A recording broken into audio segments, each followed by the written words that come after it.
the Citizen Action Party has strongly criticized the move by the Sikkim government to levy 50 rupees from every tourist visiting the state.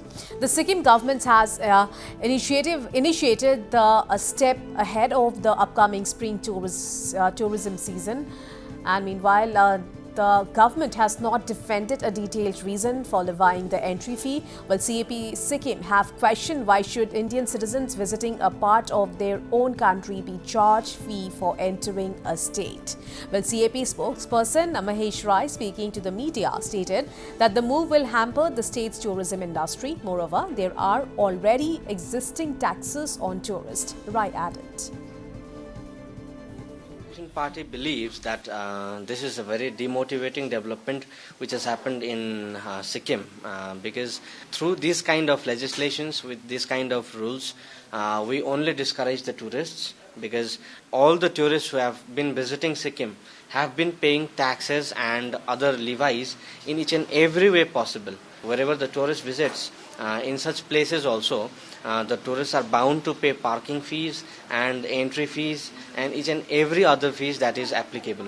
So even after that, the government of Sikkim has again started levying new kind of fee, which they name it as a sustainable development fee.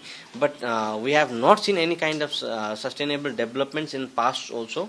By implementing such kind of regulations, we are only discouraging tourists, because the tourists which come to Sikkim can go anywhere else in India.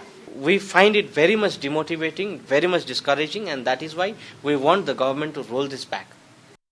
All right, now I'm being joined over phone line with our. Now I'm being joined live with our correspondent from Gangtok, Prakash Adhikari. So Prakash, the Citizen Action Party, the CAP, they have strongly criticized the move by the Sikkim government to levy rupees 50 for every tourist visiting the state. So क्या कोई प्रतिक्रिया आ रही है state government की तरफ से इसके बारे में?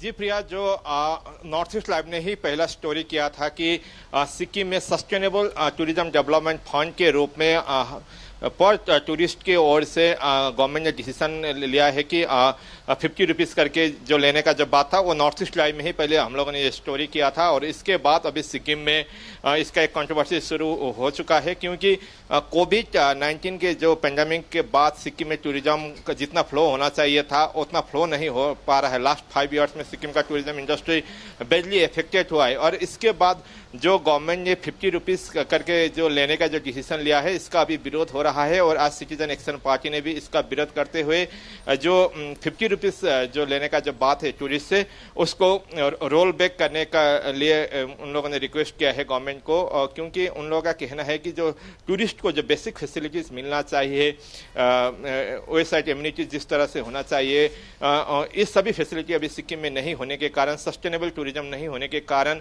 इसको रोल बैक करने के लिए उन लोगों ने अपील किया है गवर्नमेंट को।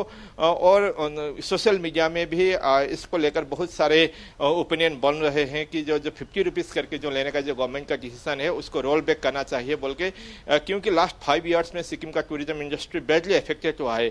और जो गवर्नमेंट ने जो सस्टेनेबल टूरिज्म के लिए जो डिसीजन लिया है उसको लेकर अभी स्टेक होल्डर की ओर से या होटलर्स की ओर से तो कोई ऐसा ओपिनियन नहीं आया है, मगर पॉलिटिकल पार्टीज हो या दूसरे ऑर्गेनाइजेशन हो, वो लोग सभी गवर्नमेंट का इस डिसीजन को विरोध कर रहा है। और आज सिटीजन एक्शन पार्टी ने इसका विरोध करने के बाद गवर्नमेंट की ओर से अभी तक कोई रिएक्शन भी नहीं आया है। प्रिया जी हाँ प्रकाश, जैसे कि आपने बताया है कि कोविड के बाद टूरिस्ट इनफ्लो कम हो गया है सिक्किम पे, अभी सीएपी क्वेश्चन क्या है कि ये रुपीस 50 जो मतलब फी देना पड़ेगा टूरिस्ट को, सो क्या ये इफेक्ट कर सकती है टूरिज्म इंडस्ट्री को सिक्किम के? जी हाँ, क्योंकि जो सिक्किम में जितना भी टूरिस्ट प्लेसेस है वहाँ जाने जब उन लोग टूरिस्ट एंट्री करते हैं तभी भी फी देना पड़ता है। कोई टैक्सी हायर करके वो लोग जाते हैं तो वहाँ कहीं पार्किंग किया तो वो ड्राइवर नहीं, खुद टूरिस्ट को ही वो देना पड़ता है। तो कहीं ना कहीं इनडायरेक्टली टूरिस्ट से रेवेन्यू कलेक्शन हो रहा है। तो इसको लेकर फिर से 50 रुपीज़ करने का जो गवर्नमेंट का जो डिसीजन है उसको लेकर और टूरिस्ट को हेम्पर होगा। सिक्किम में पहले से जो बैडली अफेक्टेड हुआ है फिर से टूरिस्ट नहीं आएगा, ऐसा ओपिनियन यहाँ पर अभी बन रहा है। मगर इसको लेकर अब गवर्नमेंट क्या डिसीजन लेगा वो अभी क्लियर नहीं है, क्योंकि ये अप्रैल 1 तारीख से ही लागू होना है। गवर्नमेंट ने अभी डिक्लेयर ही किया है, इसको लागू नहीं किया है। अप्रैल 1 तारीख से लागू करने का बात है। अब इसको लेकर गवर्नमेंट क्या डिसीजन लेगा वो अभी क्लियर नहीं है।